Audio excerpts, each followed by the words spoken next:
Look, I don't care what you are. This ends now! We're the ones who win.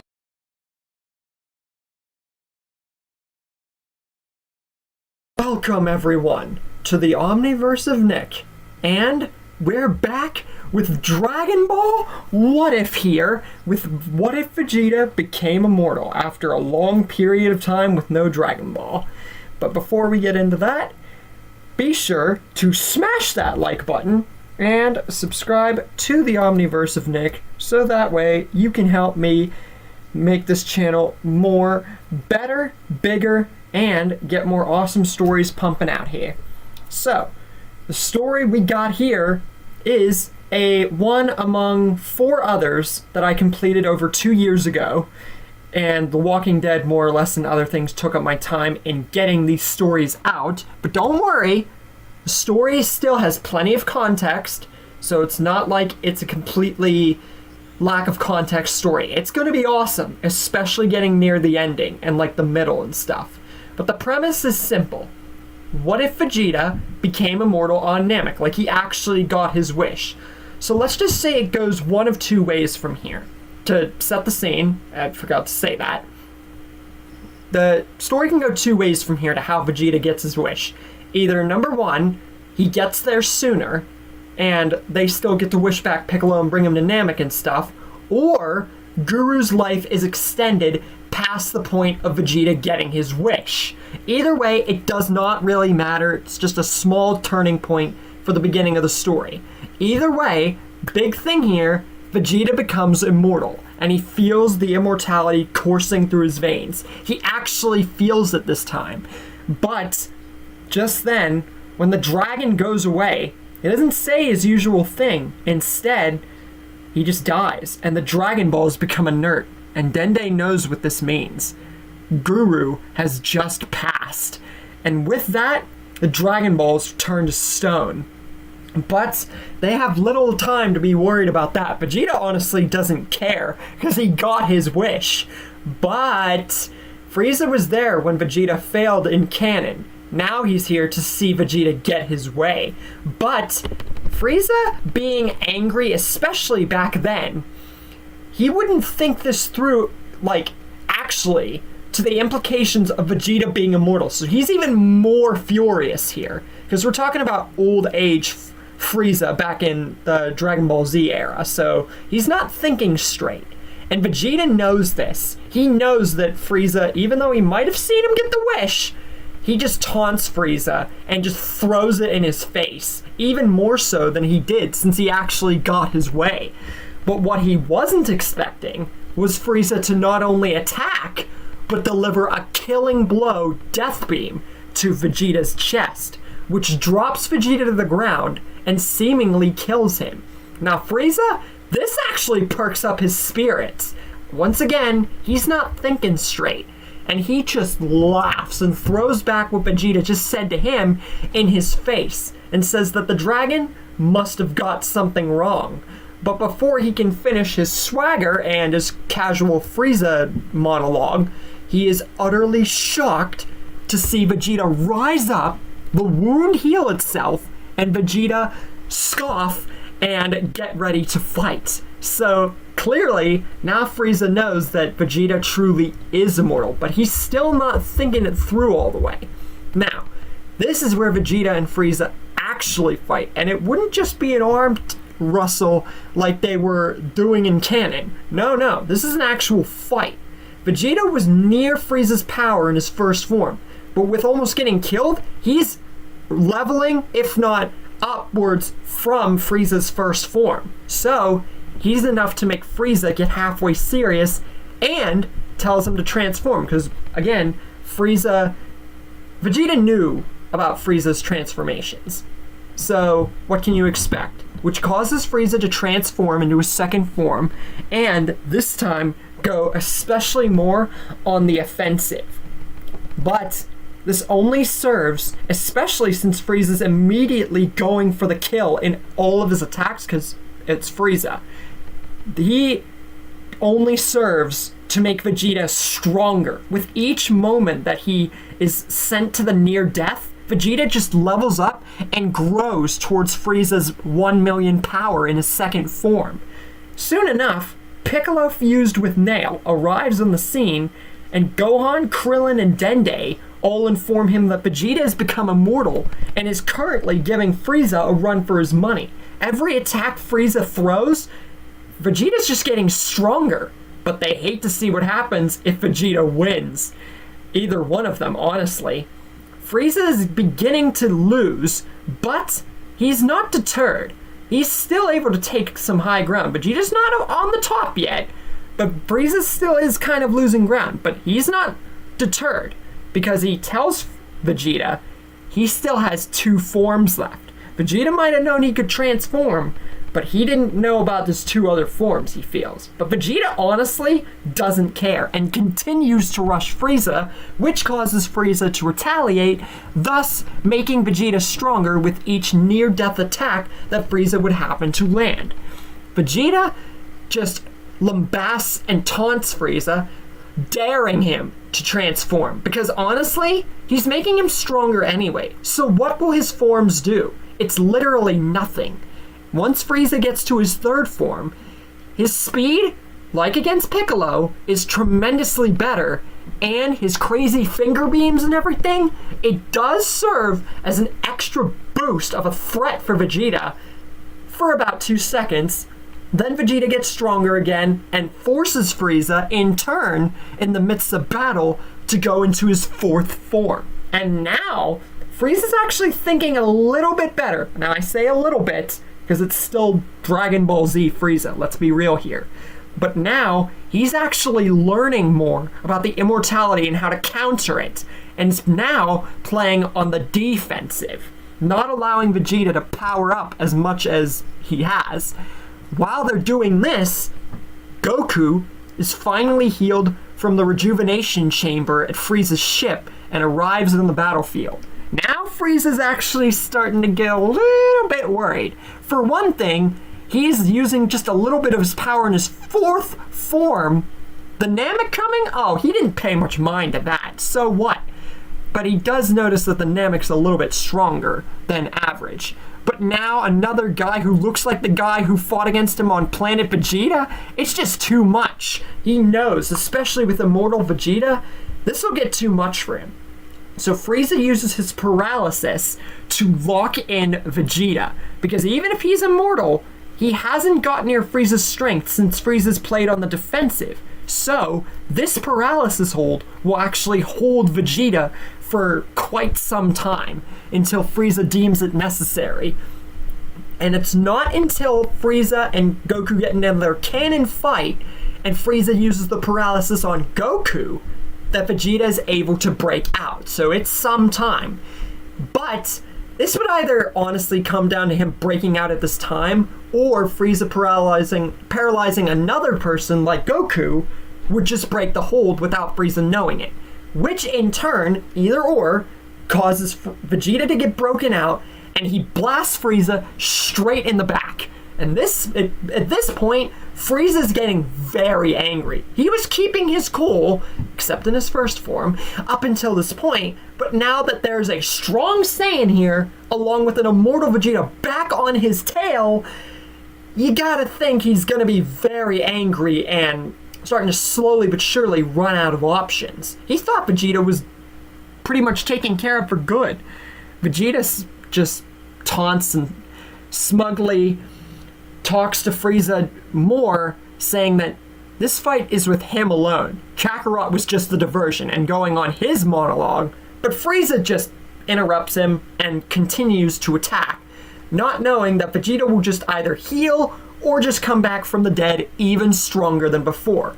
Goku from Piccolo, and mainly Gohan, Krillin, and Dende, but Piccolo also because he was there for a good moment, learns about Vegeta's immortality and how he keeps getting back up and everything, and says that this is a great way to their advantage, but he's still going to help out Vegeta just because of how much more desperate Frieza might be, because Goku's not going to understand about immortality or anything like that. It was still hard for him to process against Zamasu. We all know how that went. Once Frieza realizes he's running out of options completely, he tries to blow up the planet. Even 50% doesn't work, so he tries to blow up the planet. But Piccolo, not exuding any of his strength since he didn't fight Frieza, is able to use a special beam cannon and diverge the blast away. So, no destroyed Namek, allowing Goku the perfect opportunity to Kaioken times 20 punch Frieza square in the face. And now, Frieza is definitely almost out of options. And Vegeta, he still knows that Frieza's holding back. He just feels it. He might not have known about all of Frieza's forms, but he does know that if Frieza wants to win this, or at least do something, he's gonna have to use all of his power. And so, not seeing another way out of this, and not daring to get taunted by a Saiyan, Frieza goes 100%. And at this point, now the group's actually having to fight really hard. It's now almost just Vegeta and Goku. Even Goku's losing ground at this point. King Kai, even though Planet Namek isn't risked to be blown up, still knows how much of a threat it is on the planet and goes about his plan like he did about Guru and all that, and Dende and that whole plan. But they're not going to wish away the Nameks and everything because the planet's not on verge. So, but Vegeta says that even though they're not wishing the Nameks away, and once he hears about the plan, he wants Kakarot to stay on the planet along with him and Frieza. And the others, he could care less about. But King Kai lambasts Vegeta, saying that why should he go along with what Vegeta's saying? They don't know how they can trust him, yet especially now that he's immortal. But Goku knows why Vegeta wants him to stay on the planet with him and Frieza, because they want to settle the score. And Goku, honestly, is okay with it. Because, no destroying planet, and he knows that Vegeta will win this because he's immortal. And with that settled, reluctantly on King Kai's behalf, Vegeta powers up to his ultimate power that he has at this point, and begins to volley and blast and completely bombard the area with ki blasts and energy attacks, so on and so forth, like his canon counterpart, except this Vegeta is right near 100% Frieza. Not totally there, but close to. So at some point, Frieza just cannot escape the blast, especially with his 100% draining his energy. So, unfortunately, this is where, fortunately and unfortunately, this is where Frieza meets his end. No Mecha Frieza, and Frieza's actually killed here. And when it's all said and done, Vegeta and Goku, and the other Nameks and everything on the planet, which they're obviously not known at this time, are there, but it's just Vegeta and Goku to mainly focus upon. So, this is where we get a Vegeta and Goku rematch. But, even though Goku would get a slight boost from this, it's not enough. Vegeta, just with one swift, simple Gallic Gun attack, dominates Goku. He isn't even able to fight back after all that. Because once again, immortalized Vegeta with a bunch of Zenkais exploiting them, it's gonna do a lot. And Vegeta, despite this, doesn't decide to kill Goku. He decides to spare it.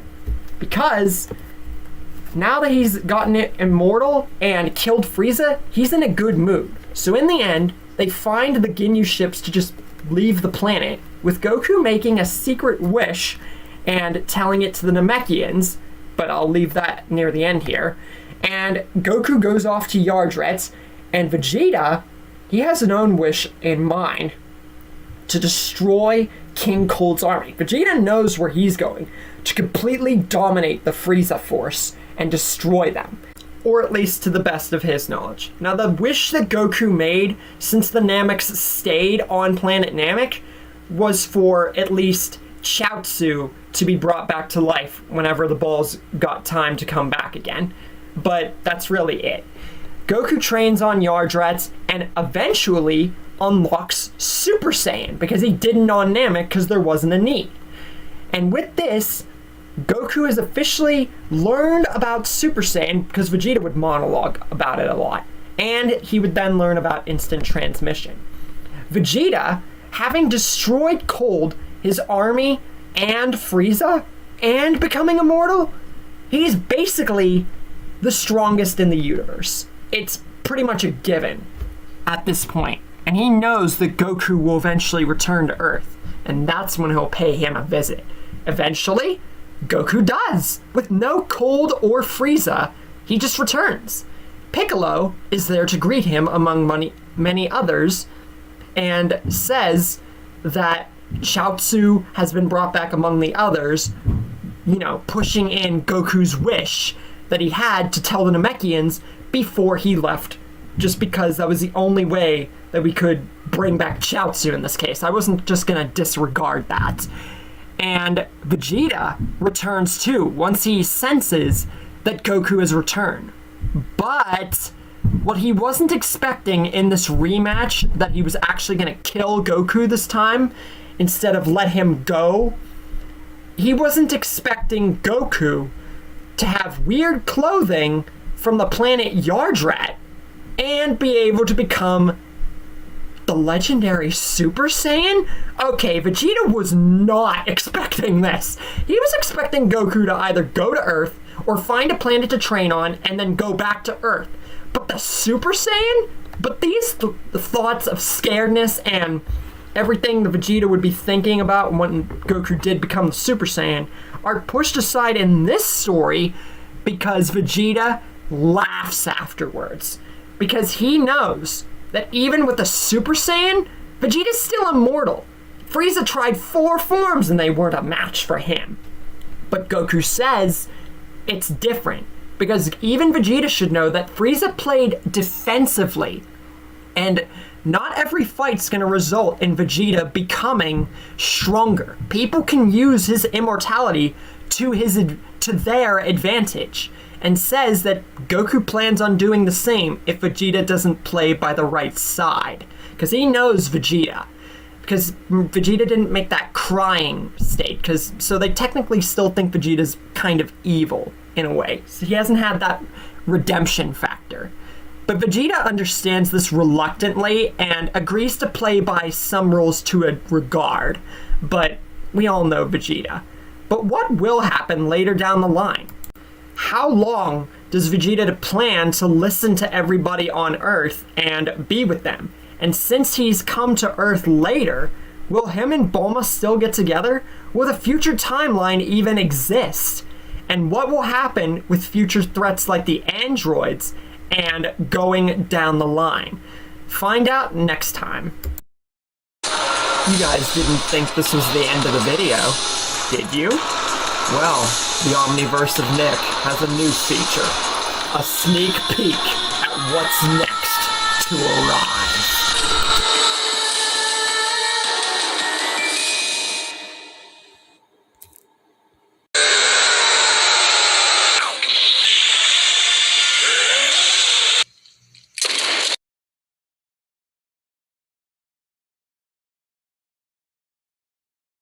I can't believe they let an amateur like you step into the ring. Every time you so much as open that cruddy pie hole of yours, all you do is prove to the world that you are the biggest dumbass alive.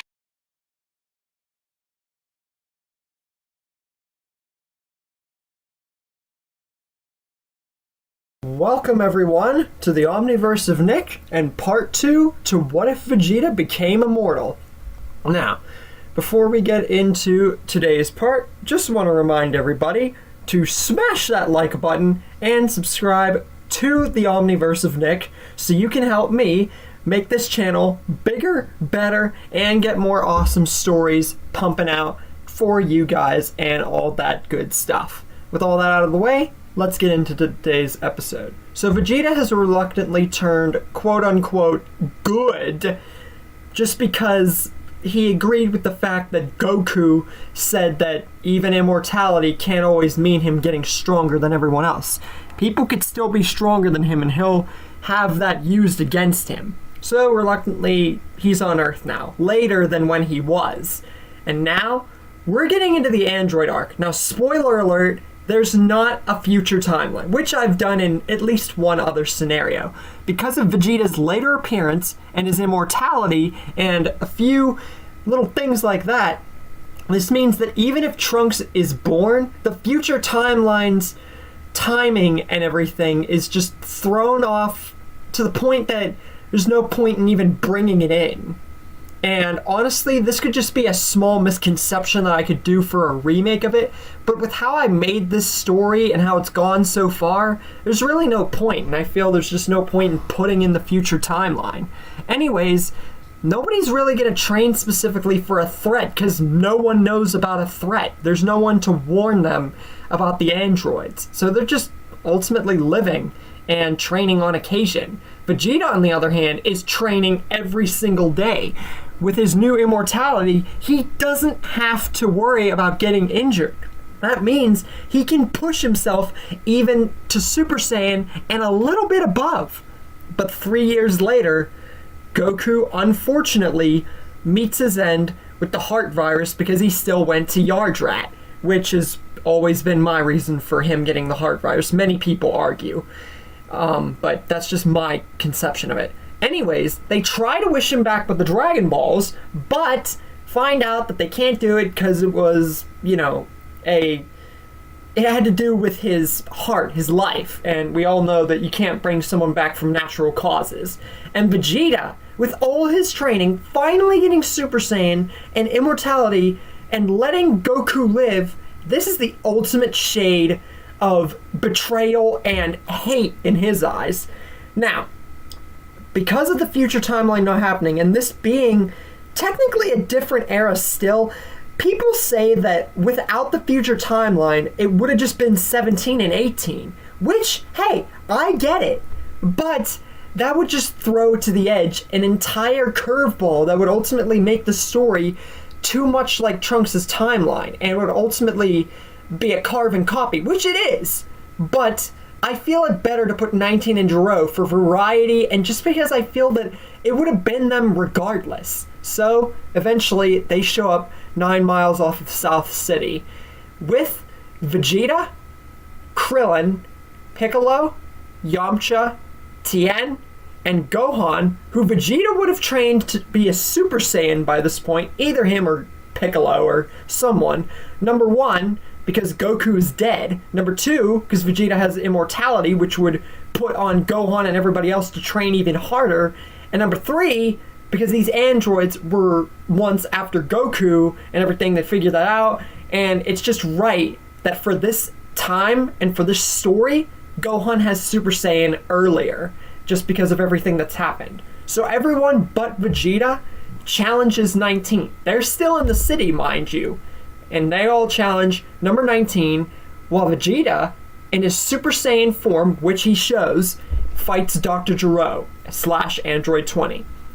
Dr. Gero tries to destroy the city, but Vegeta steps in the way of the blast, taking it head-on in Super Saiyan form. Now, to Dr. Gero, he just stepped in the way of it and he could have teleported in, but this still scares him, because there's no way that Vegeta just stepped in the way of that I-beam and doesn't look phased. So, he does it again, just to be sure that he's not, crazy. He even does it several times, but Vegeta's not hurting.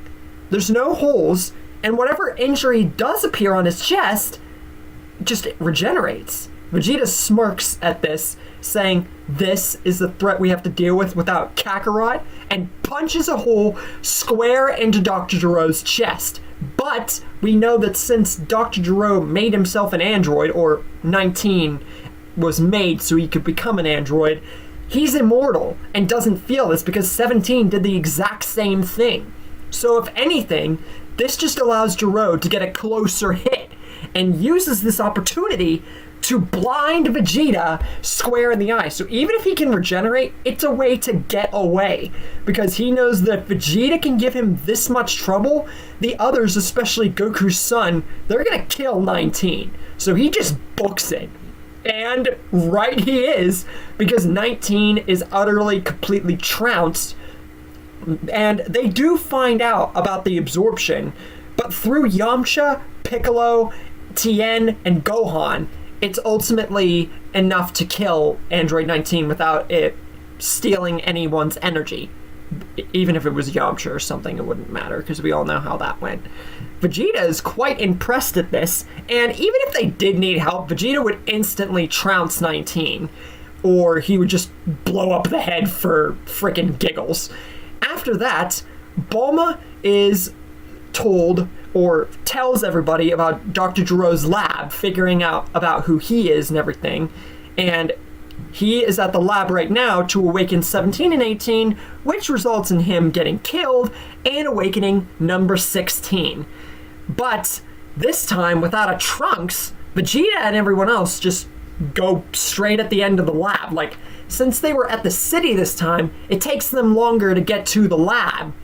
So this means that they would be outside of the lab and not by the door. So Vegeta just blasts the entire landscape of where the lab is, which creates a big explosion. But Vegeta knows that if the doctor's in there and there's more androids, or heck, even if he's just in there alone, Vegeta will not have anything disrupting what has come after Kakarot's death.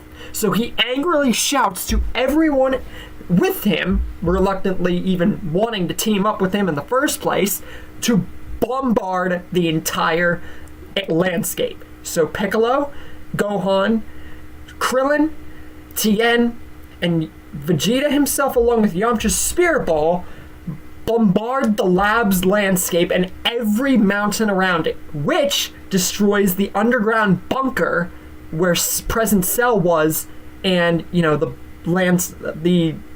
plans for 17 and 18, which really Present Cell is the only major thing down there, so it's not really that important. But Yamcha's Spirit Ball, either that or 17 would just get out, or one of the blasts would hit him. It kicks 17 out of hiding, which Vegeta instantly sees him and grabs him, asking where the Mad Doctor is and if there's any more of his little pet androids that he's going to personally torment. And they find, yes, there is. Numbers 18 and 16 are revealed. And Vegeta is about to kill them, but then he stops. He realizes that killing these three, even if they were programmed by the Doctor to kill Kakarot, ultimately, he's gone. So ultimately, true, he did have to destroy the Android 19, and the Doctor was unfortunately killed, but these three have pretty much lost their directive. And without Goku anymore, they need people on Earth to defend the Earth. So ultimately, I feel this would lead to Vegeta, especially with his immortality and overconfidence, to spare the androids. Meanwhile, Goku in Otherworld is spending a whole lot of time up there since he can't be wished back, be dying sooner like he did in the Future Era, and unlocking his Super Saiyan 2 and 3 and that whole deal. And this time, since there's no future timeline and no future cell or threat after the androids, Kami would come to Piccolo or request him having an audience, but it would just be because he wants to step down as the Guardian, more or less. So, Piccolo fuses with Kami because of that. And, since Namek wasn't destroyed, it's easier to find Namek and get Dende as the Guardian. So, easier thing. Over the time skip, Vegeta first, obviously, and then Gohan unlocks Super Saiyan 2. Vegeta way sooner, because like I said, with his immortality nixing injuries, this means that he would be able to access Ascended Super Saiyan and Super Saiyan 2 and that stuff much easier, because he would exploit the frick out of Zenkais like he did with Frieza. So, it would make sense that, especially with Goku gone, that he would want himself and Gohan and whoever else to be on Earth to defend it, and because he wants to be the leader, because his immortality, overconfidence, the prince. Meanwhile, over this long period, Piccolo's thinking of something to do with Shenron, something that he could use towards his advantage, because with Kami gone, with his power up, he's got an idea, especially of how to deal with Vegeta if for somehow, some way, another big threat comes, or if Goku somehow comes back, he could have this up his sleeve to deal with not only Vegeta if he becomes too big on ego, but any threat that would make him on equal terms with the Prince and whoever comes his way. But what is Piccolo planning? Does he wish for immortality too? Or is he wishing for even more past it? Find out next time. You guys didn't think this was the end of the video, did you? Well, the Omniverse of Nick has a new feature. A sneak peek at what's next to arrive.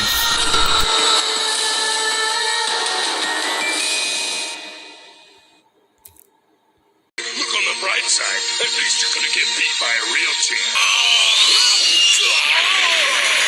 If you press me again, you a dead man.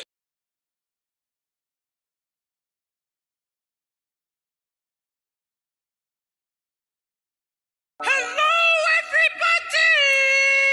Sit down, shut up, and maybe you'll learn something. Welcome everyone to the Omniverse of Nick, and part 3 to What If Vegeta Became Immortal. We're getting into the entrance of the Boo arc.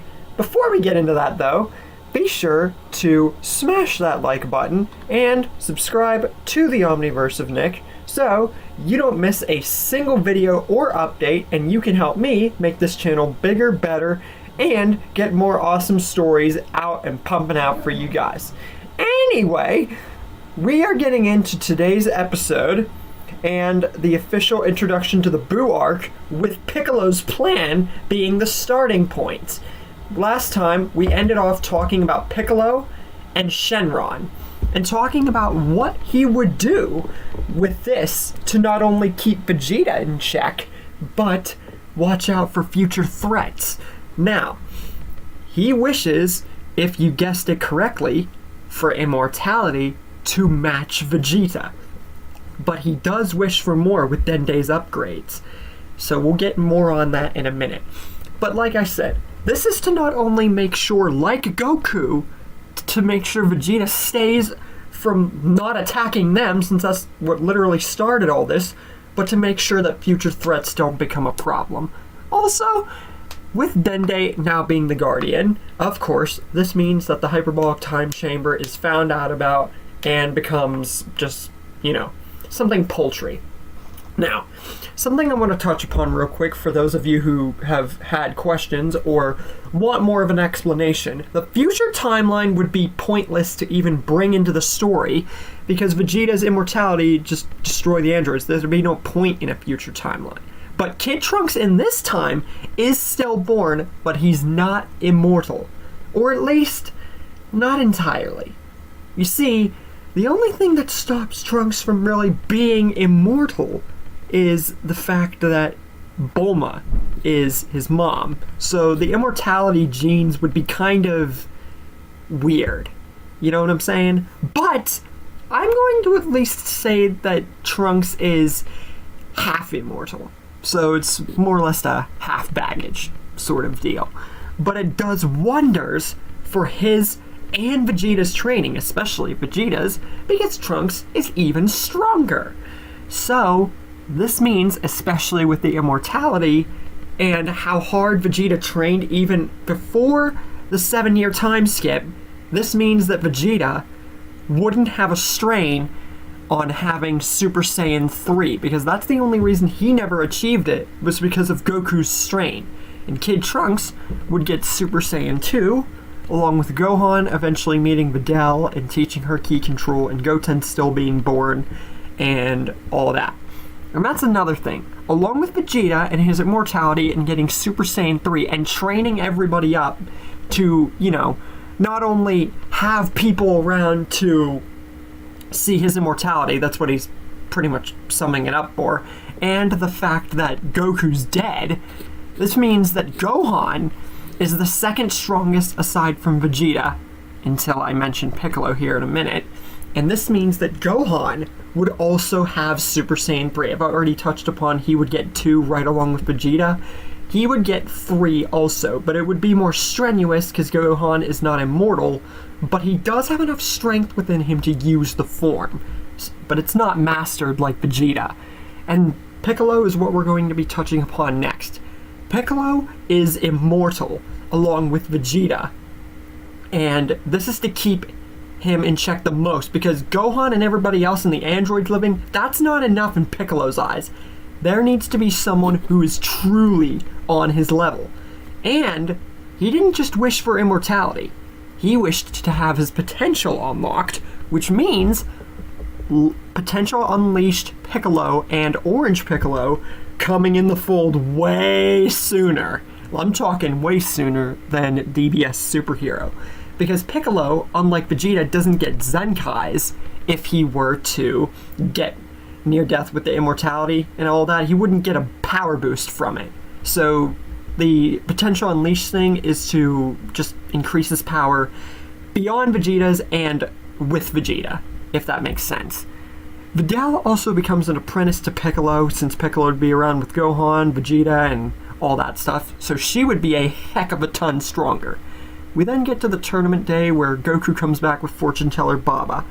And as for the tournament roster, Gohan, Krillin, Yamcha, Piccolo, 16, Vegeta, Videl, Tien, 18, and 17. The androids are alive because, as I mentioned, Vegeta would want people around to be on Earth without Goku, and they pretty much lost their directive, so what would be the point in killing them? Trunks aces the junior division, beyond Goten obviously, and Hercule's no contest, and he's even less of a champ without Cell. We then get into the main matches, which are going to be interesting. Yamcha versus Krillin's the first one, but Krillin would take that fight, obviously. And then we get Piccolo and the Supreme Kai. Now, this is detrimental.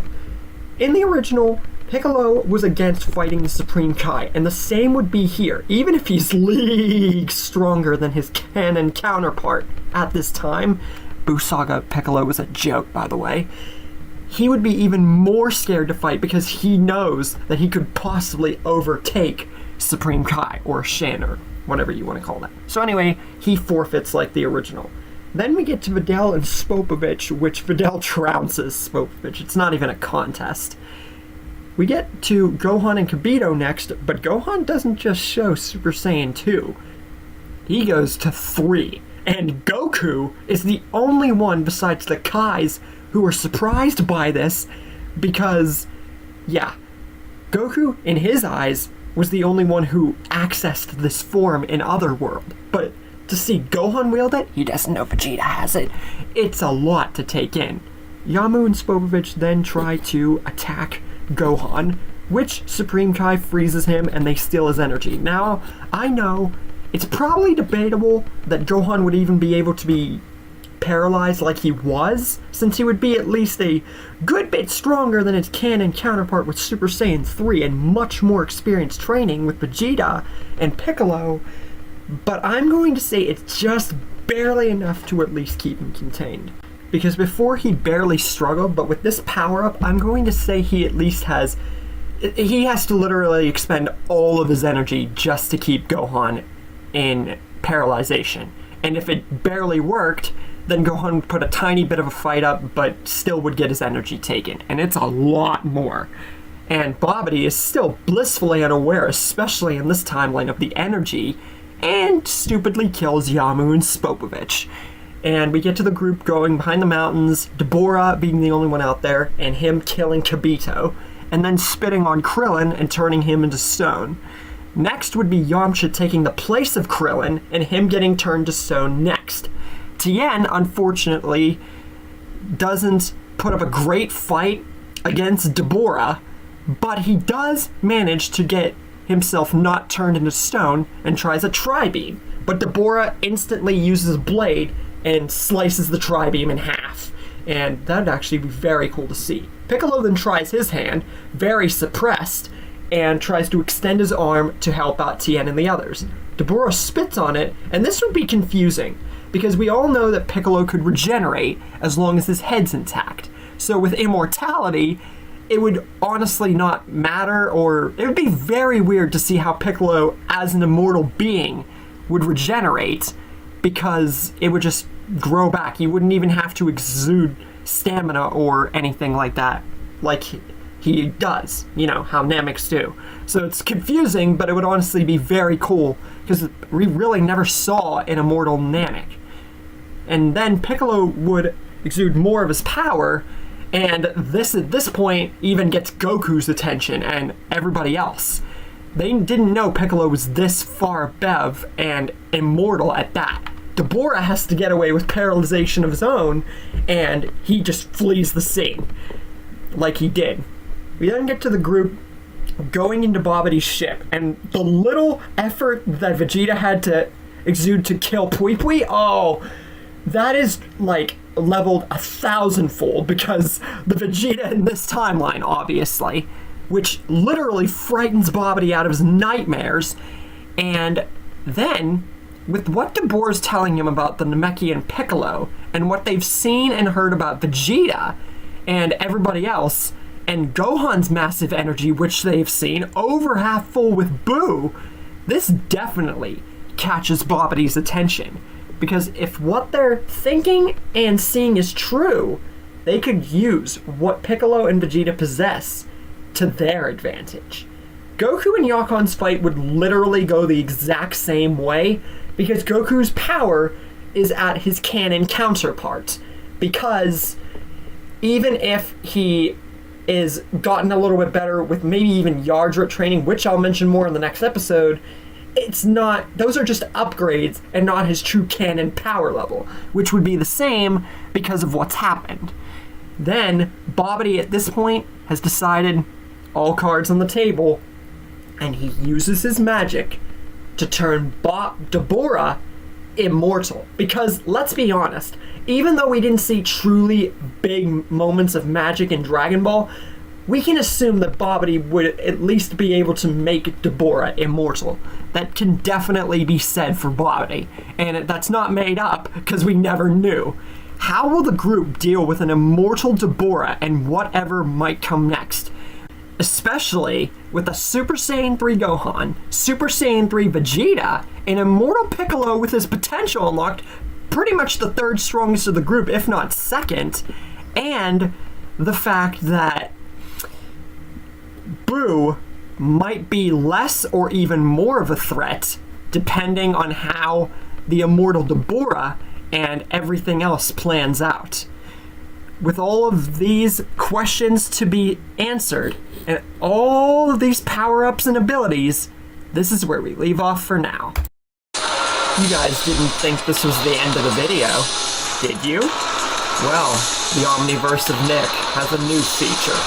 A sneak peek at what's next to arrive.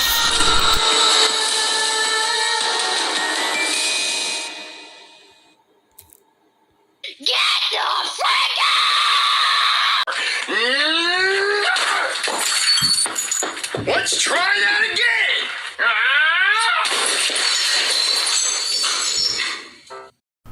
Welcome, everyone, to the Omniverse of Nick, and part 4 to What If Vegeta Became Immortal. Hope you guys like the Madison and Troy intro, because we're gonna get a funny little outro at the end to show how awesome Troy is, really, is why I did that. Anyway, before we begin today's video, be sure to smash that like button and subscribe to the Omniverse of Nick, so you guys can help me make this channel bigger, better, and get more awesome stories pumping out, and get to recommend your own, and so on and so forth. So, let's begin today's episode, where we have just gotten into the Boo arc, and Dabura, with Babidi's magic, has become immortal. Because since we never saw any true exclusive magic from Babidi and Dabura, a very lack of it, I just pretty much threw in the bone of Babidi being able to turn Dabura immortal by seeing Piccolo and looking into Vegeta's mind.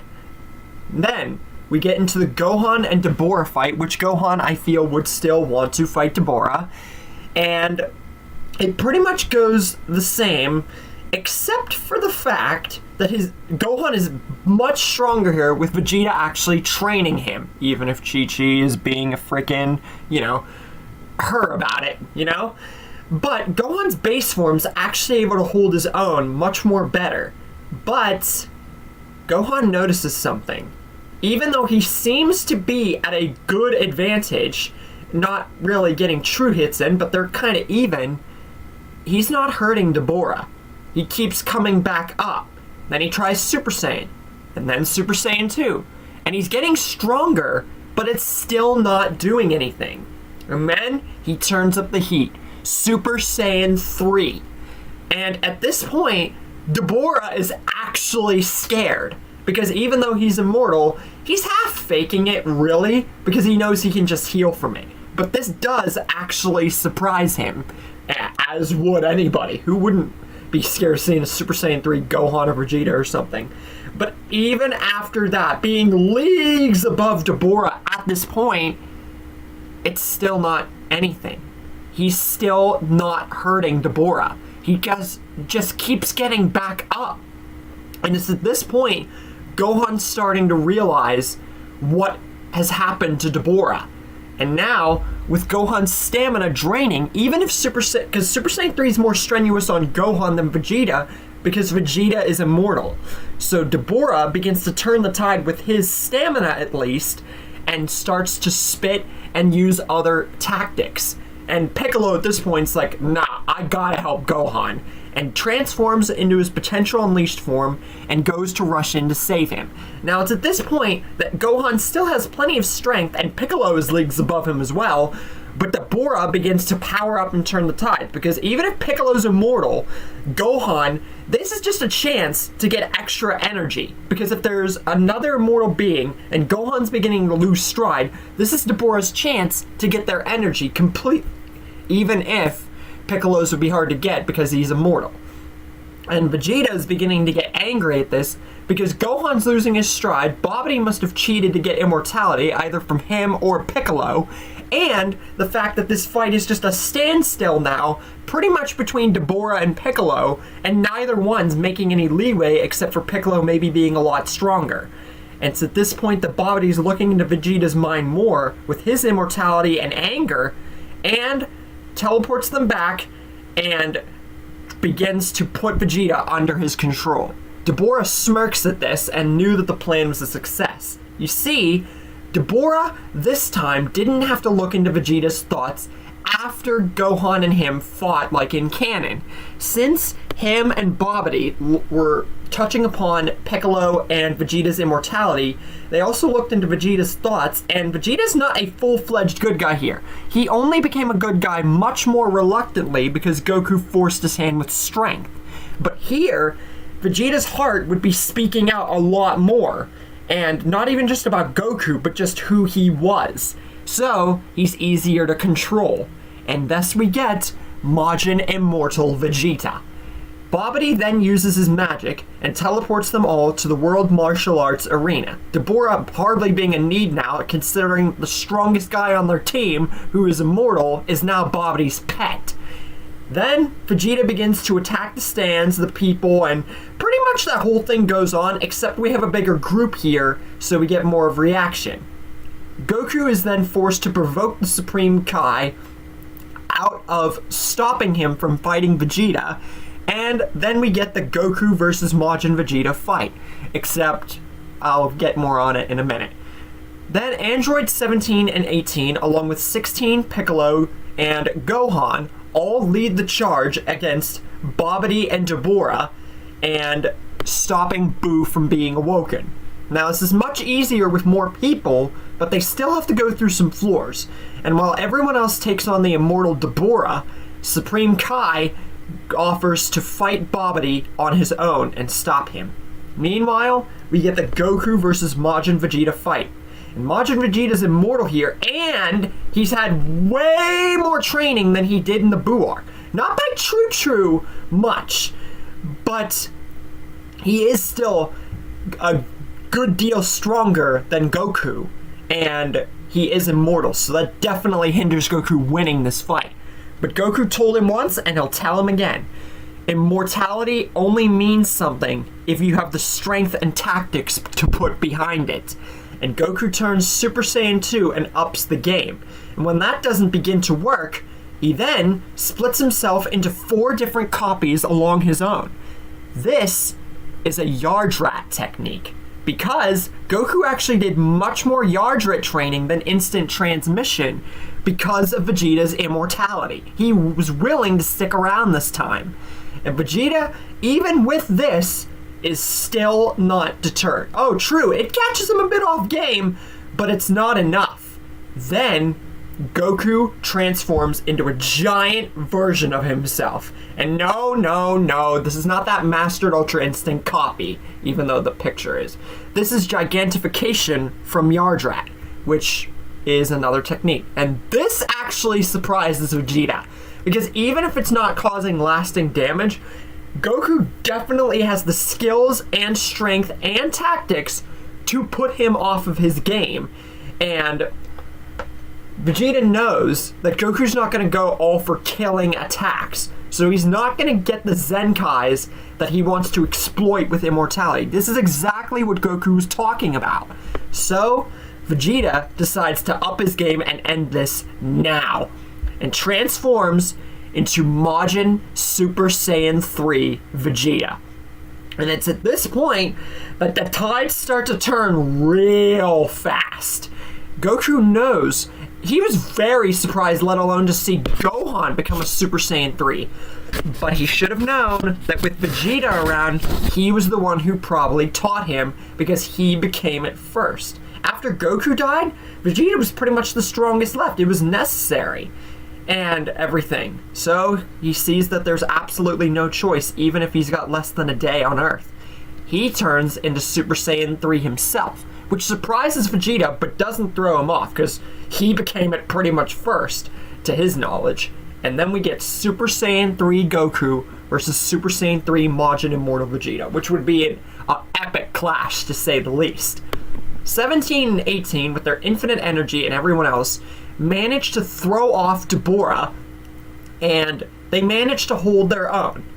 But all of this doesn't stop the resurrection of Buu, because of Super Saiyan 3 Goku and a much stronger Vegeta with the power of Super Saiyan 3 himself. And with Super Saiyan 3 Gohan and all the energy, especially from Yamu and Spopovich, it should have been a given that Buu would be resurrected, literally. And we then get the resurrection of Majin Buu. But will he even be the threat that he was with Vegeta?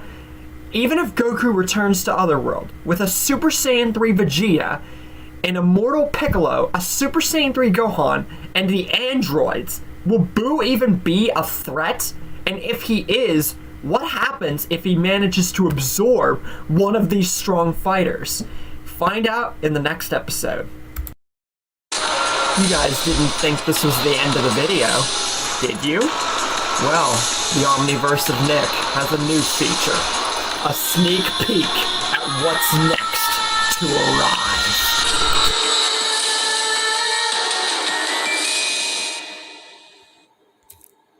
I'm back!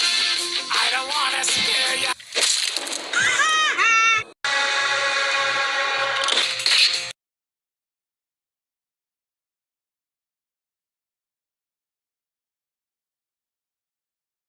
Welcome everyone to the Omniverse of Nick, and part 5 to What If Vegeta Became Immortal. Here, we are officially ending the Buu arc and going into Battle of Gods introduction.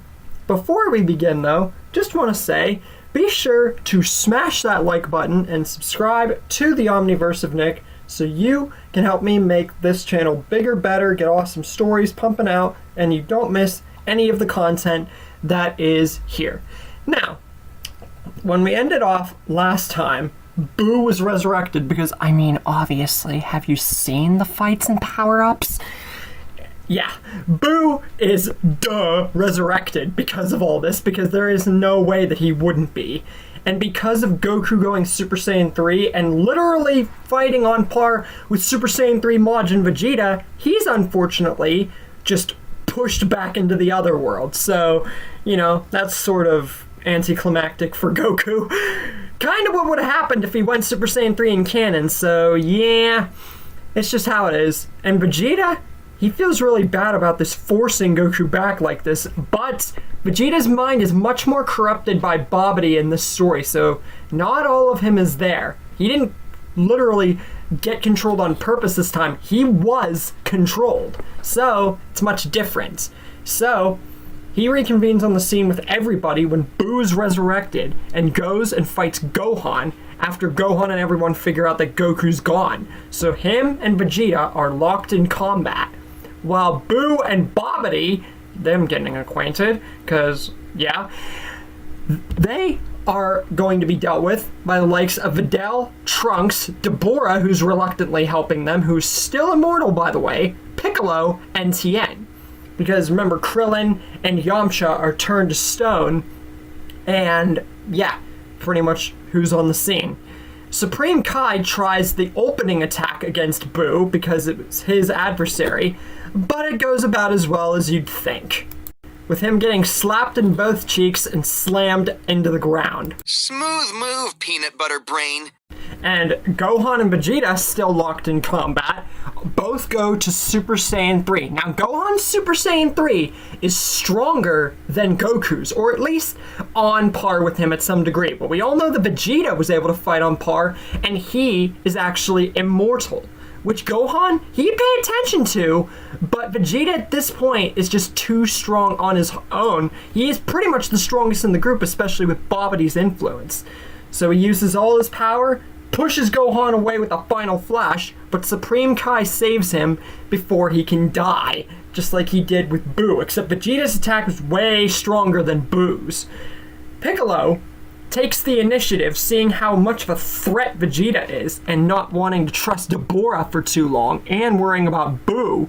He just takes the initiative straight away and just kills Babidi, and he would definitely be able to. Rip Boo Saga Piccolo, by the way. Deborah turns back to normal, and Piccolo wastes no time in special beam cannoning him out of existence.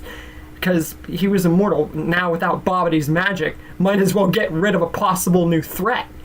Vegeta, going back to normal, is actually feeling remorseful. Not only to his knowledge has he possibly killed the son of his enemy, but he forced his own enemy back after him being only here for a day just because he let a wizard get into his mind. His immortality and his ego came to his head. Goku was right.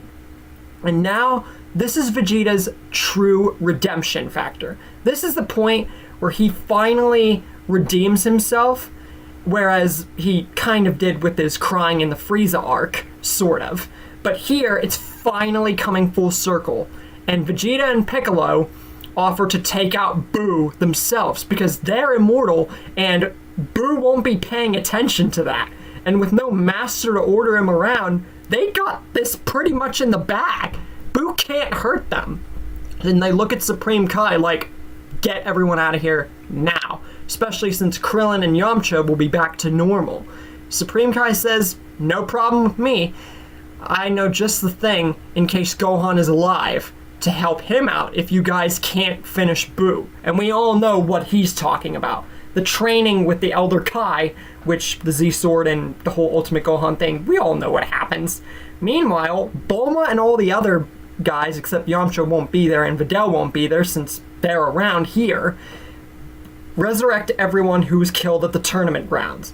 Now, Goku wouldn't know that Videl said that Gohan might be alive or dead or whatever, because he went back to Otherworld way sooner. So, when he does go to the Kai world, he's very surprised to see Gohan there. Meanwhile, Boo is still a problem. Vegeta powers into Super Saiyan 3. Piccolo powers into his orange Piccolo state. And with this, it's almost no contest. True, Piccolo is kind of stronger than Vegeta, if not both of them on par with how much Vegeta has gained from Goku, Gohan, and a little bit of Deborah, sort of. But ultimately, either way, whoever's stronger or not, it doesn't matter. They'd be on equal paring, except maybe Piccolo just a little bit more, and it's still just justified in the fact that Boo can't do anything. And his regeneration, Boo's not immortal. We know he can be killed. Anyways, while all this is going on, everyone who did not go with Supreme Kai reconvenes with Bulma and Dende and everybody else on the lookout. Now, as I was saying, Boo we know isn't immortal because he can be killed, which makes him different from other immortals. So Boo's not immortal. So Vegeta and Piccolo have a high ground, especially with power, which gets Boo so angry that he splits out his evil half, and the two of them begin to fight, which throws Vegeta and Piccolo off guard. They were winning, and now this just happened. The evil Boo takes over, absorbs the good side, and transforms into Super Boo. But Vegeta and Piccolo can tell that while he has gotten stronger, they've barely broken a sweat against the fat version. So ultimately, unless Boo hides something or he does something different, they still got this in the bag.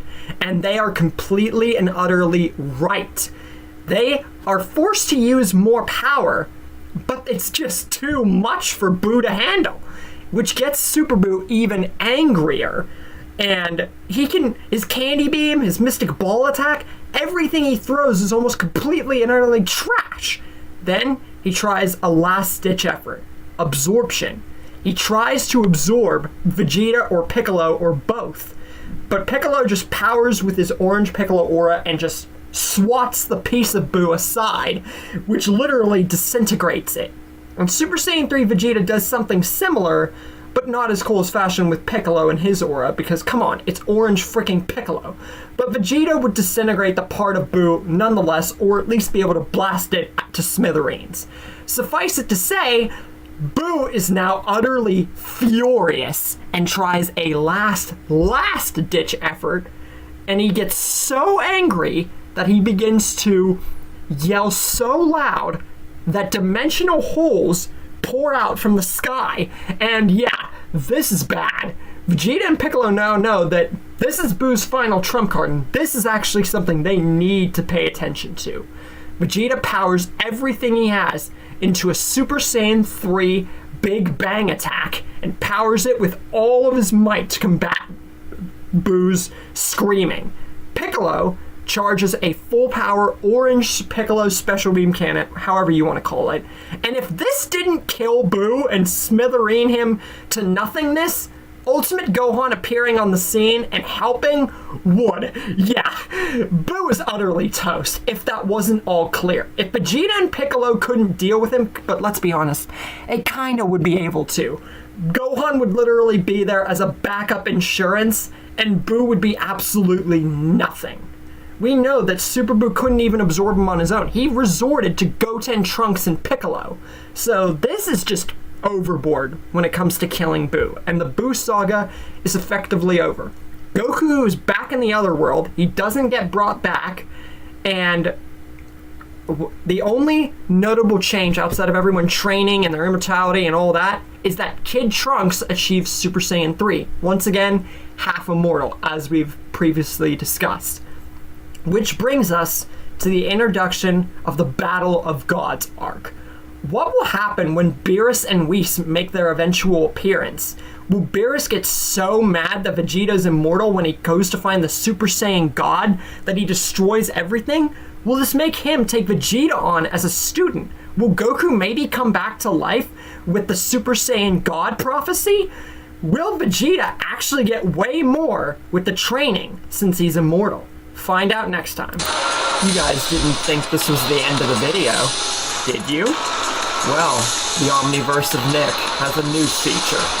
A sneak peek at what's next to arrive.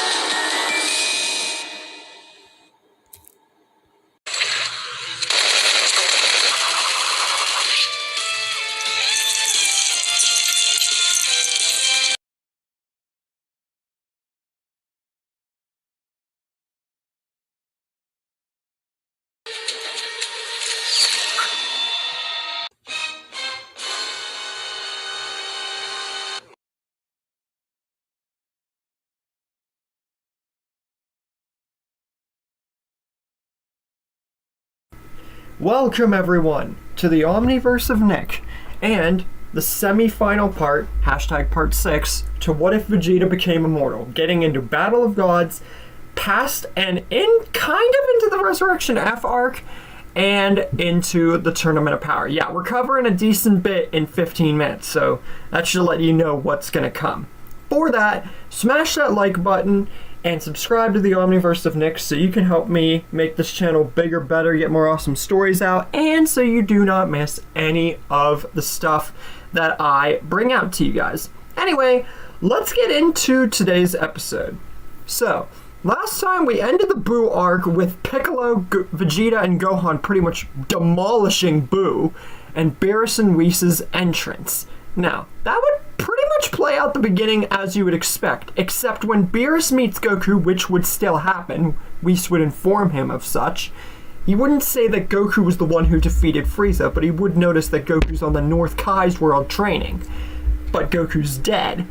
So, that's different, and also Goku would be at least significantly stronger in his Super Saiyan 3 and would give Beerus kind of a better fight, but wouldn't be able to land a hit in. Then Beerus goes to Earth, where he meets everybody, and there's no fat Buu to mess with his pudding, so he gets to eat that, but still gets mad at Vegeta, the leader of everyone, when he can't figure out about the Super Saiyan God, and takes his anger out on Vegeta and possibly others. And whenever it becomes escalated, Beerus just decides he's gonna destroy Vegeta, because if he can't get the Super Saiyan God, then destroying the planet isn't good enough. He needs to set an example before destroying the planet. Maybe even taking out the prince will spite some knowledge. And, you know, he has a thing with King Vegeta and everything, so why not? And sends a Hakai out on Vegeta. But when the smoke clears, Vegeta's still there, severely injured, but his body is still there. And then within seconds, he regenerates, and he tauntingly smirks at Beerus, saying it's going to take a lot more than the God of Destruction Beerus to kill him, the Prince of the Saiyans, and that he should have came and killed him before he killed Frieza, with the power he's just about to demonstrate. He raises out both of his hands, turns Super Saiyan 3, and is prepared to attack, when all of a sudden, Beerus holds a hand out and tells him to stop. This isn't Beerus fearing Vegeta, and this isn't him saying that he's going to leave or anything. This is him showing actual, impressed manners towards Vegeta for not only seemingly becoming immortal, but defeating Frieza and exploiting what the Saiyans have to become immortal. So he actually invites him to the planet of him and Whis, and he offers to train him because he has impressed Beerus that much. Piccolo and Gohan offer to go too because of their enormous strength, which Beerus and Whis would see, and Piccolo, apparently to Beerus and Whis, is also immortal, which just intrigues Beerus more. They're just taking advantage of immortality. And then Gohan and Piccolo, also Beerus because they were there, mention the likes of Goku, and that Beerus actually fought Goku.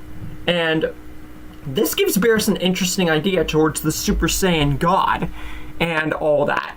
And for Vegeta and everyone else to get better training. So they go to the North Kai's world, and Whis just resurrects Goku. I know this seems all very rushed and easy, but you gotta think of how it would affect everyone with the immortality and, what feelings would be going on. Because, yeah. And Goku, since he was dead for far longer than the Cell Saga, that means that he wouldn't be opposed to coming back to life. And he would have trained in other worlds significantly longer, meaning that he would have not only perfected Super Saiyan 3, but practiced with Kaioken in Super Saiyan after mastering it in his base form. Then he would go into Super Saiyan 2, and he wouldn't have it mastered in Super Saiyan 3. I'm not going to give him that much, but he would be very close to mastered Kaioken Super Saiyan 3. And let's be honest, a mastered Kaioken Super Saiyan 3 Goku would look freaking sick. It's a shame that Super Saiyan 3 was never, practiced with more, but that's beside the point. Vegeta would be trained on his own, like he did, to go Super Saiyan God, which would be much easier because of his immortality. And through this training and even faster results, Beerus wishes to fight him for his intriguement and impressed manner towards the prince, for even letting him live with the immortality and everything, and not just, using the Super Dragon Balls or something to wish it away. That'd be too easy, especially if he's going to become a Super Saiyan God. And Vegeta's manner makes Beerus go full power and blue in the midst of battle. But when it seems Vegeta has surpassed Beerus and is ready to finish him off, he doesn't. Beerus offered to spare everyone on Earth, including himself, even though him and Piccolo are immortal. So, he's doing the same here. He doesn't wish to kill Beerus, he wishes for Beerus to train him, and then for him to take the God of Destruction mantle properly. He respects Beerus because he really has no choice. And so, training would resume with him and everyone who Beerus would allow on the planet, starting with Goku. He would unlock Super Saiyan God and God Kaioken within not too long, because God Kaioken would be much easier to manage, control, and operate than Blue Kaioken. It's literally shown. Gohan would be the next to get a form. Super Saiyan God, which would be technically Mystic Super Saiyan God, considering he trained with Elder Kai. And then Mystic Super Saiyan Blue, which he would just be on the cusps of. I'm not going to have him master that. And Piccolo, here's where things get juicy, especially when we get to the next part, #finale. Orange Piccolo and unlocked potential Piccolo is already a thing, and he's immortal. So with God Essence, we get God Essenced Namekian God Piccolo with his potential unleashed. Think of how broken that is. Literally. He would be the second strongest, if not stronger, than Vegeta, which has already been established and discussed. As for Vegeta and Goku, Vegeta, once again, is leagues above Goku in terms of training and everything, because obviously, and if they had a rematch, it'd be just like how it went on Namek. Vegeta would just one-shot Goku. But that doesn't stop Goku from trying harder. Then, while all this is going on, Sorbet and Tagoma resurrect Frieza. But there's something a lot different with this resurrection. Not only is he resurrected into his first form without needing medical equipment, but the soldiers and everything find planet Namek. Because remember, it was never destroyed. So that means that they would use Namek to resurrect Frieza. And I have a feeling that Frieza's going to have more in lies for the planet Namek than what you might think. He, after being resurrected, charges his men to attack everyone on the planet and reclaim the Dragon Balls and save those two wishes, as well as getting a third. Because not only has he thought about Vegeta's immortality, but he wishes to boost himself because he knows about Vegeta exploiting his power through those power-ups and everything. He's been thinking about that a long time in Hell. Not only are we going to get past Golden Frieza, but we're going to get a little sneak peek at a form from the manga and Vegeta's probably final mistake in showing Frieza all of his immortality and power. So Frieza hatches the ultimate plan. And while everyone is blissfully unaware of this development, Champa and Vados, in between time, would make themselves known on Beerus' planet and offer the Universe 6 tournament versus Universe 7. But who participates? Well, Goku, Piccolo, Gohan, Vegeta, and the final member would be Kid Trunks, who is half immortal and I've already talked about in the whole series. And if it wasn't plainly obvious already, there's absolutely no need for Monica. The only reason that Monica was put in the series was to give Goku and everybody a chance to motivate them to train harder. But Vegeta literally surpasses Beerus. So what would be the reason? And everyone else, especially Piccolo, they're not even that far behind. So Monica is not needed. Goku beats Botamo the same way he does, and when Frost goes to his final form in their fight, it's not against Super Saiyan Goku. Goku, in his base form, even without God Essence exuding, is way more than strong enough to completely topple over Frost. And Frost doesn't even get a chance to use his Poison Needle. So, Goku goes straight on to fight Vegeta, and only has to go into Super Saiyan 2 to stop him. So this is really easy so far. Then he fights the likes of Kaba, which I feel Goku would train him to at least accomplish Super Saiyan, but then would appropriately and much more nicely than Vegeta knock him out.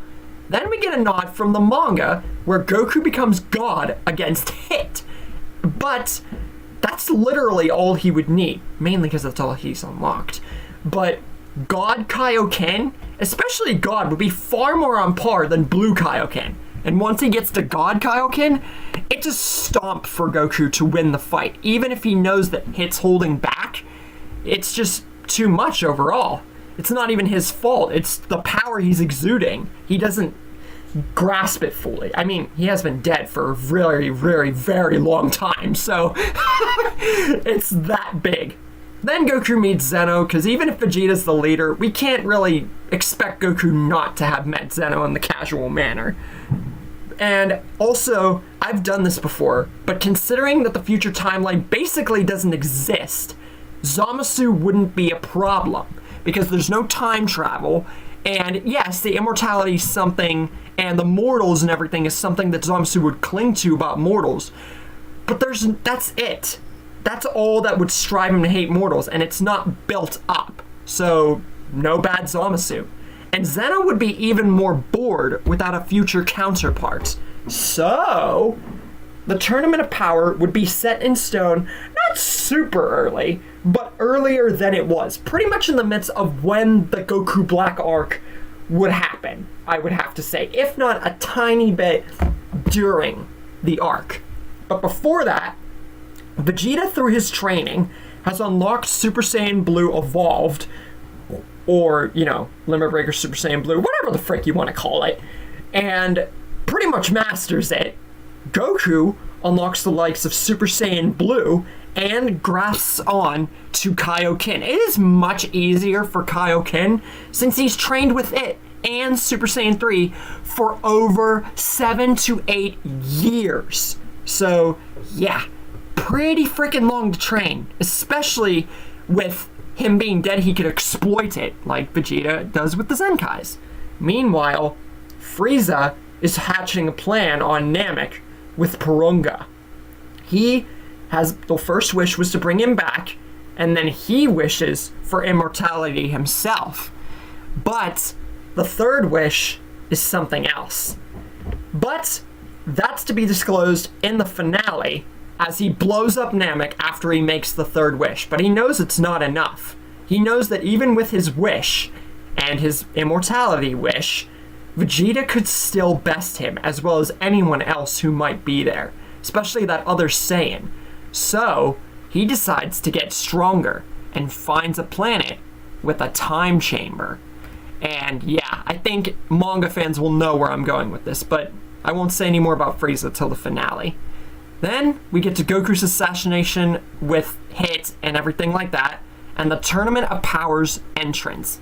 And here are the members: Gohan, Goku, Tien, Trunks, Vegeta 16, Piccolo, Krillin 18, and 17.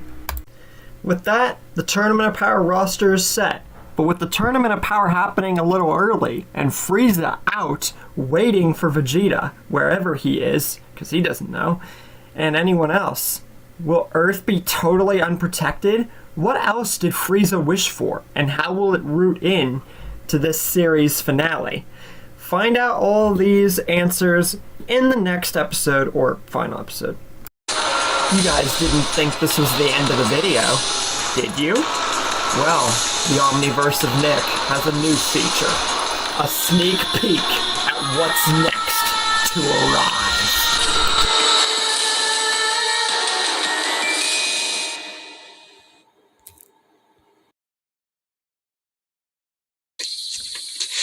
You get yourself in some trouble, partner?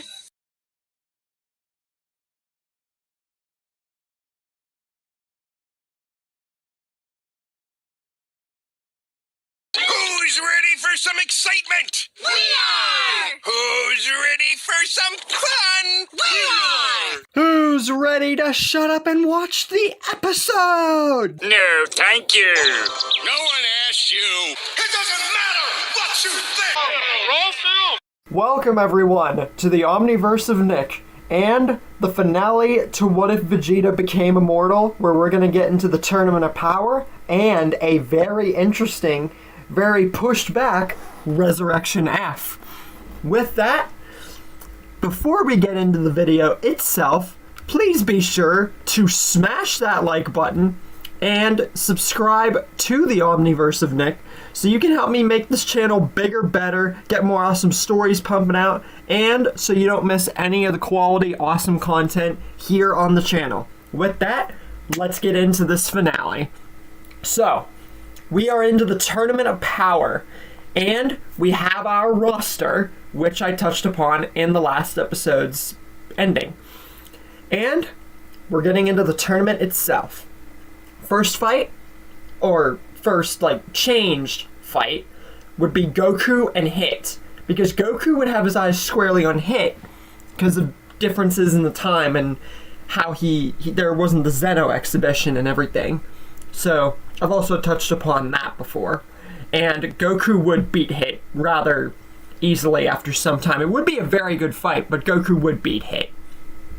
Then we get the whole exchange between Lila Bu and Basil, and then Napapod and Basil, and Nari Rama not being knocked out, because Hit's knocked out, so he stays in the competition at least for a while longer.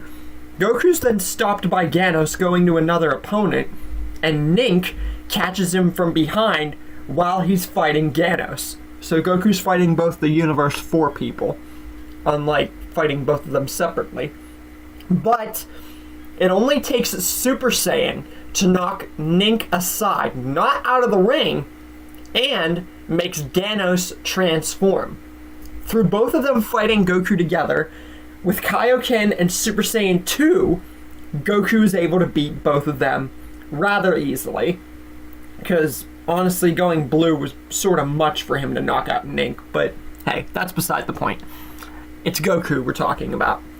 Then Goku and Vegeta single-handedly fight Universe 9 like they did, except Universe 9 wouldn't know anything about him until the tournament, so that's different.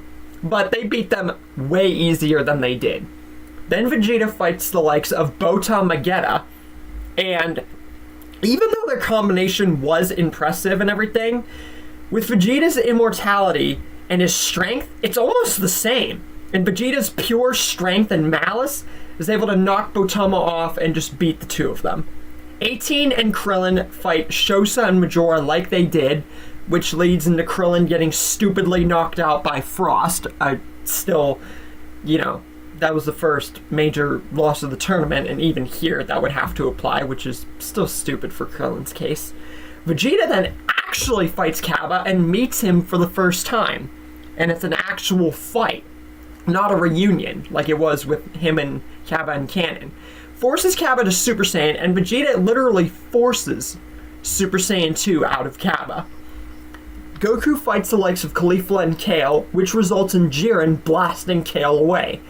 That then goes into the Pride Troopers being introduced, and that whole exchange going exactly the same, except stronger Universe 7 people. Vegeta, after seeing Cabba forced into Super Saiyan 2, wishes to spare him until the end, because he wants to be able to see more of what these Universe 6 Saiyans can do, and just because maybe he'll wish him back whenever it's all over. He hasn't decided yet, because this would be his first time really interacting with the Universe 6 people. Universe 2's introduction goes the same, and Vegeta is still thrown off by Ribrianne's love charades, but he is much stronger to be able to take her on whenever it all starts. Piccolo and Gohan then knock out and pretty much erase Rubolt and Albany in Universe 10 like they did, except they're way stronger. Trunks takes out the likes of Koei and Dokori in Roshi's place, and Prem and Hermila are dealt with by Tien and all the others like it was, so Tien gets knocked out. Majikayo is faced by both Dispo and Kunchi instead of Dispo and then Jiren, because Kenshi wasn't knocked out, because Hit's knocked out. So I've also done that before, so little nods here and there. Frost then doesn't know who to target, because there's no Frieza, and there's no Roshi, so Trunks attacks him instead, and abruptly knocks him out. So, yeah, rather anticlimactic, but hey, it's just how it would go in this sort of sense. Gohan would then fight Jamies, but with this much stronger Gohan in this story, it wouldn't even take that much to knock him out. Goku then fights the likes of Ribrianne, and when Ribrianne goes into her super form against this much stronger base Goku, it only makes Goku go to Super Saiyan 2 Kaioken because of how much stronger and strategic he is, because of Vegeta's immortality hitting his head and everything. In a sense, it actually forces Ribrianne into her ultimate stage, which only makes Goku go to Super Saiyan 3 and punch through her head like 18 did. So consider this like a Dragon Fist sort of sense, even though Dragon Fist was never made canon. But then again, this is a what-if story, so we can put Dragon Fist here. It wouldn't kill Ribrianne anyway, because it's just a Mirage-type form. Then, we're now getting into the big thing, Goku and Jiren. But meanwhile, while all this is going on, remember, Frieza's still hatching his plan. Not only has the wish to resurrect him been made, but he took the two last wishes for himself. He used one to make himself immortal, and the other to resurrect his entire army. But he still has one more wish for the Dragon Balls on Earth, which they know about. But while they're going to go ahead and do that and attack whoever stands in their way, they notice Ginyu's not back because his frog body is still on Earth. So Ginyu wasn't brought back because he's still alive. Frieza, he doesn't know about this, but if he wasn't brought back, that means one of two things. It means either his captain is still alive or he's in another body. He really doesn't know or care. He just really is more interested on much more important things. Going to Earth, taking that last wish is what he has in mind, to get Vegeta and training. We've already talked about this, but he found a planet like in the manga with a time chamber and is training 10 years there. Because the immortality from Vegeta really got to Frieza's head just like Piccolo's. So Frieza's really going in depth with this plan. Meanwhile, Vegeta and everyone else is blissfully unaware of what's going on, while Goku is fighting Jiren in his god form. And it's actually a fight. When he goes to Blue, Jiren's actually forced to try a little bit more. And when it's Blue Kaioken, this makes Jiren exude the same amount of power he did when he blasted Ultra Instinct Omen away for the first time. So, Goku's making Jiren try at least significantly harder than he did. And when Goku goes for the Spirit Bomb, it's much bigger. Because we have 16 there with infinite energy. We have an immortal Piccolo who's literally godlike with his potential unleashed. And Vegeta who's actually giving over his energy and has the power frickin' Super Saiyan Blue evolution and everything like that. So the Spirit Bomb would be so big, so immensely huge, that Goku would have to condense it into a Kamehameha wave, because it would be that big. And Jiren actually takes very big notice of this. When Goku fires it at Super Saiyan Blue Kaioken times 20, the Spirit Bomb Universe 7 Kamehameha, Jiren has to put everything he's got, literally his full power, into blocking this, but it explodes almost on contact. He doesn't have the chance. But he's not knocked out. Whenever the big hole in the arena begins to clear away the smoke, Jiren is clinging on, like in the manga, another manga tie, I know, onto a part of the ring. Goku sees this as a perfect opportunity because Jiren's injured and he's clinging for life. He instant transmissions, powers into blue with all his might, and kicks Jiren square in the face out of the ring. Because this would actually work. The Universe 7 Spirit Bomb Kamehameha was so big, for Goku to condense into a Kamehameha, it would be so big that Jiren would literally have no chance of dodging it like the final Flash. It would literally take everything out of him. After that, God Toppo, or Top, would be the last threat, and it wouldn't even be that big. So Universe 7 would appropriately win the Tournament of Power, and the universes would be wished back. But the story isn't over yet. Frieza is waiting for Universe 7 on Earth. And Vegeta, and everyone else there, mainly Vegeta, is very surprised to see Frieza and seemingly his whole army waiting for them. It doesn't look like anything or anyone was harmed, since there weren't really any fighters to stand up to Frieza. But Frieza wanted to wait on purpose to get his revenge.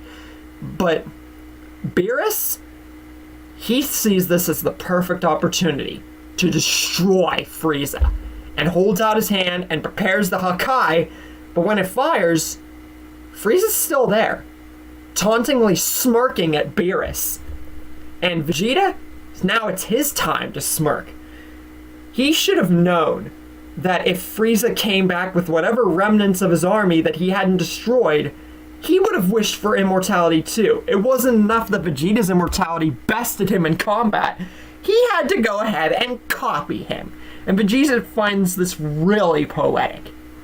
Frieza just laughs at Vegeta's cockiness and says that there's far more to what he has in store for Vegeta than he might think. It's not just Frieza's immortality, but they won't be alive to find out all of it. And Frieza sends all of his 1,000 soldiers and beyond after everyone, except Beerus and Whis, who are just sitting there chilling. All of the soldiers and Qui, Zarbon, and Dodoria are taken out with little fanfare. Then we get to the Ginyu Force without Ginyu. But Ginyu is there. He finds his way there, like in Resurrection F, in his frog body. And Tagoma is to the side, allowing Ginyu the perfect chance to steal his body. Captain Ginyu is back. And now, the Ginyu Force is reinvigorated with their captain. Goldo uses this as the perfect chance to, with the surprise to everybody, to use his paralysis attack on Vegeta, who is the strongest there, and the main issue of Frieza's revenge. Once he's paralyzed, Frieza fires a death beam square into Vegeta's arm. But Vegeta waits for the wound to heal itself, but it doesn't. He waits for another second. It doesn't. Vegeta's thinking he's going crazy. And then utter panic and realization hits Vegeta's eyes. Frieza utterly tears into laughter at the sight of this and says, "Really, Vegeta? You didn't think that I would just wish for immortality in my army back and be satisfied. I wished on the Dragon Balls here on your little precious Earth to wish your immortality away." And Vegeta is utterly furious at this. And Frieza just finds this now utterly poetic, because Vegeta took away his wish on planet Namek. So Frieza found it poetic that when he got brought back, to take away Vegeta's wish. And Frieza says that Vegeta should have known this day would come. But Piccolo just smiles at Frieza from the sides and says that if Frieza really knew anything, he would have used that wish on him as well.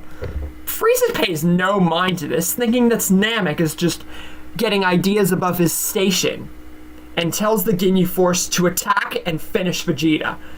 Ginyu and his force poses for the finisher, but Vegeta surprises them all with Blue Evolution and powers a full power Blue Evolution Final Flash and incinerates the Ginyu Force and every remnant of Frieza's army in the wake, or who would be in the area. Vegeta tells Piccolo and everyone else to stay out of this. But Piccolo urges him to not fight Frieza alone. He doesn't have his immortality anymore. Frieza does. And Piccolo senses something else. Something else with Frieza's different. But Vegeta pays no mind to this. Frieza found this funny to take away his wish. Well, now, Vegeta is going to tear into him his way. He doesn't care if he's immortal. And Vegeta's not paying any mind to the fact that this is literally remnant to when Frieza fought him on Namek. We're getting a flip-flop, and the fight begins. Frieza is forced into his second form against Vegeta, but Vegeta also actually pays attention to something. He pays attention to the fact that Frieza's stronger. His second form should not be anywhere near his base form at this point in time. Godly-like? This is impossible! So, Vegeta transforms at least into a Super Saiyan to just end Frieza in his blithering mouth. But Frieza, he never saw a Super Saiyan in canon, but this doesn't scare him. He tells Vegeta that the legendary Super Saiyan stopped being a concern to him after he got resurrected. The immortality was the prime of his concern, and he has the perfect forms, plans, and everything thought out to combat the Super Saiyan, and insta goes into Gold Frieza and makes Vegeta go Blue Evolution in a split second.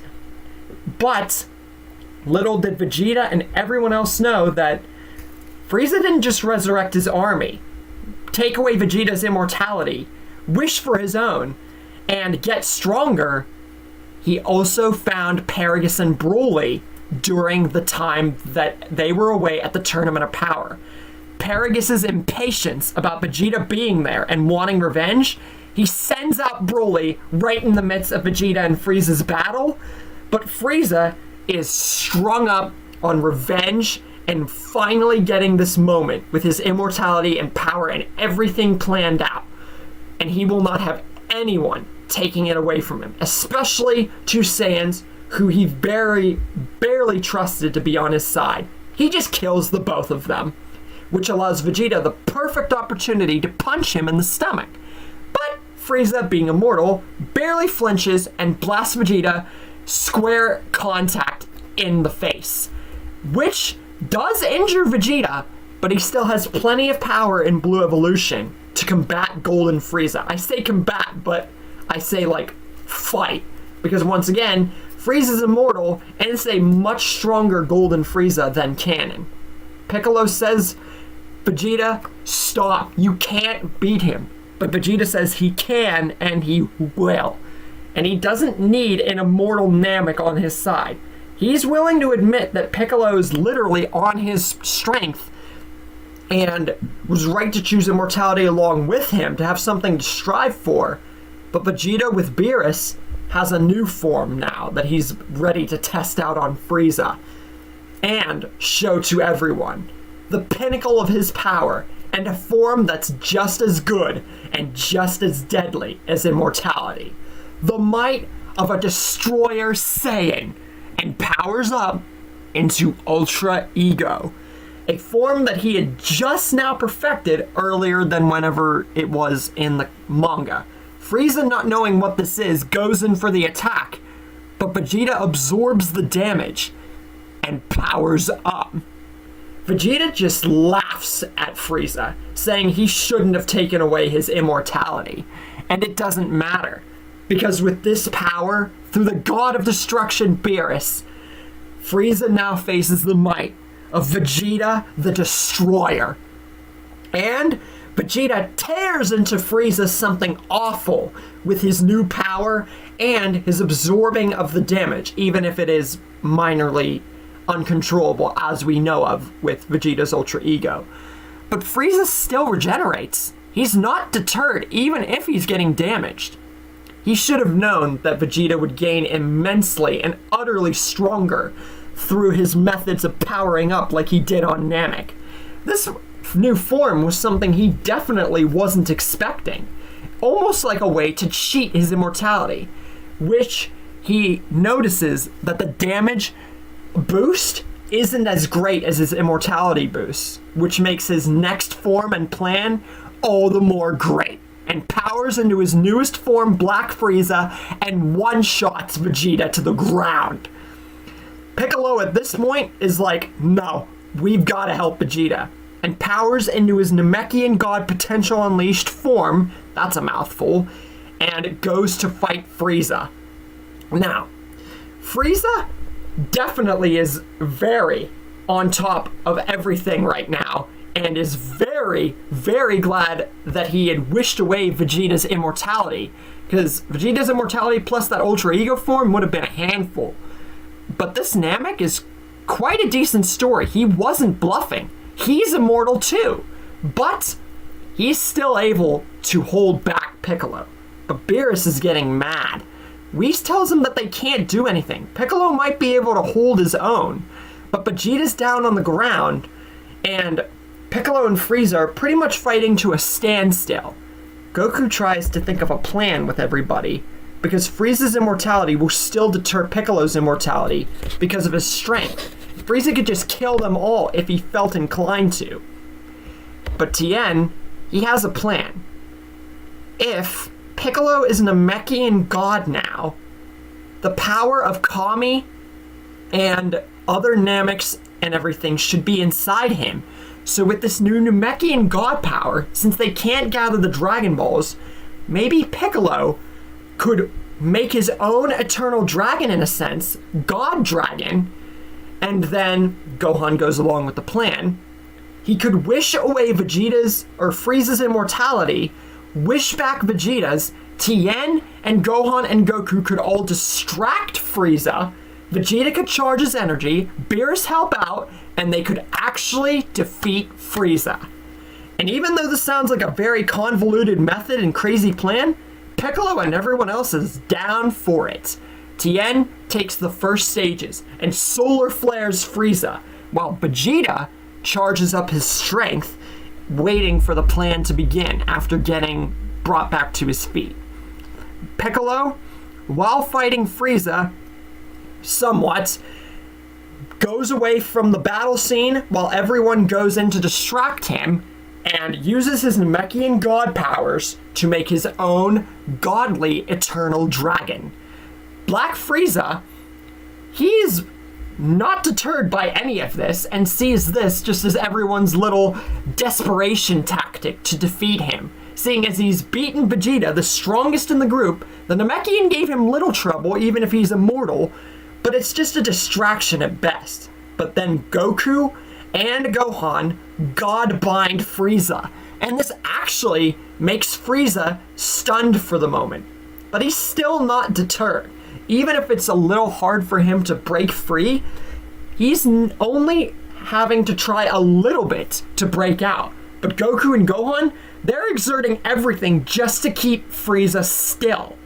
Piccolo then uses his own God Eternal Dragon to wish away Frieza's immortality and give Vegeta's back. Frieza powers up with only 10% of his black form power and pushes everyone away except Beerus and Piccolo and Vegeta, the three bigs. Oh, and Whis also. Beerus steps forward towards Frieza and charges another full power Hakai like he did, which actually catches Frieza. But not for long. Frieza condenses the Hakai and captures it. But little does he know until he finds out that it's too late. He's back in his golden form. He should have known that Eternal Dragon meant something. They wished away his immortality. And then realization and terror hits his face when he sees Vegeta at full power in his Ultra Ego form and... oh, no. Frieza doesn't want to believe that Vegeta's immortality is back and that his was robbed from him, but it's the way it's looking. Vegeta holds forward a Destroyer Final Atonement, or not Final Atonement, a Atomic Blast. I mixed up the names. And he says that Frieza's final and first mistake was thinking that he could destroy the God of Saiyans. And he incinerates Frieza. After that, the story's basically over. Vegeta, officially with his new Ultra Ego form and immortality, becomes the next best candidate, obviously, for the God of Destruction of Universe 7. And with no more else to talk about besides maybe the DBS superhero movie being a total bust in terms of, like, the threat, that pretty much ends the story of if the Saiyan Prince got his wish. And so, the Prince of Saiyans would ultimately learn a valuable lesson as he becomes a God of Destruction with his new immortality after his old was taken from him.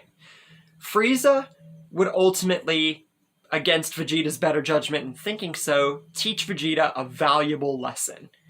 Immortality is not the path to power, but strength is. And as he would become the God of Destruction and the story would be under Vegeta's rule thousands of more times than his character had gone beforehand and how good he did, he would ultimately be the strongest, if not close to the strongest, God of Destruction in the entire multiverse.